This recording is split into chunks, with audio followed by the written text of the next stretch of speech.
Colin Turkington, championship leader. We've got you in the shade. Would you rather stand in the paddling pool itself? Very much so. I've just actually got out of the paddling pool, so you just missed me in there, Steve. But which one is yours and which one is Jake's?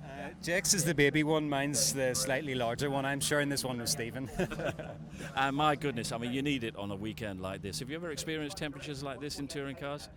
Only when I've raced World Touring Car, places like Portugal. You know, you get this sort of similar heat that we're feeling today, but never in the UK. So it's really hot in the car, but adrenaline takes over. You know, once you're thinking about your technique and making the car go faster, it's when you're in the pits or when the session finishes and you get that heat soak. That's when it really feels uncomfortable. So it's going to be a challenge over the races, but that's what we're here for. But it doesn't require any particular adjustments from yourself or any extra demands on the car? Drivers just keep drinking loads of fluid, loads of salts in. You know, even at Knock Hill, I was getting a bit of cramp on the grid before race 2, and just because my body's depleted from the sweat. But you know, the track conditions are actually quite dusty because the ground is completely scorched. And when I went on the track walk, you know, along the edges of the track, it's just pure sand. So I think we'll probably see a lot of dust and sand, you know, going across the track in the races. So it might make it, you know, reduce the grip a bit, but we'll tweak the car setup for that. Anyway, you've seen it all before. 500 races coming up, or the 500th will be in the third race tomorrow. Extraordinary career to look back on. It's a fair old stint.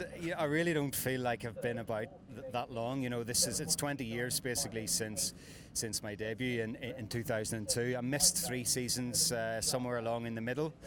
But, you know, as you say, I've had a great career, you know, predominantly always been with West Surrey Racing. They've always given me a car capable of winning, and, you know, we're in that position again this year. So very much still enjoying it, still getting a big kick from BTCC, and, you know, still hunting the wins. That's the best bit. And how would you summarise the experiences you've had here at Snetterton down the years?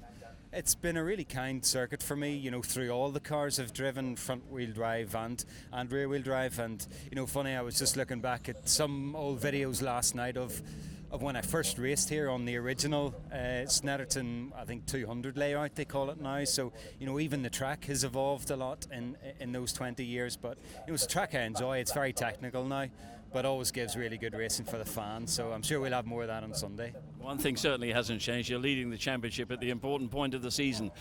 This is where the run-in traditionally starts, isn't it? It really is. You can feel the intensity building a bit, and it all gets a little bit more serious. And even each free practice session matters. You know, it's all becomes a bit more of a psychological game now. But you know, I'm enjoying being in this position. This is exactly where you want to be. And you know, my aim is just to try and keep the consistency. You know, I've only won one race so far. It'd be great to add to that, but if not, you know, just got to keep scoring the points and get to Brands Hatch. Have a good weekend. Keep cool. I'll do my best.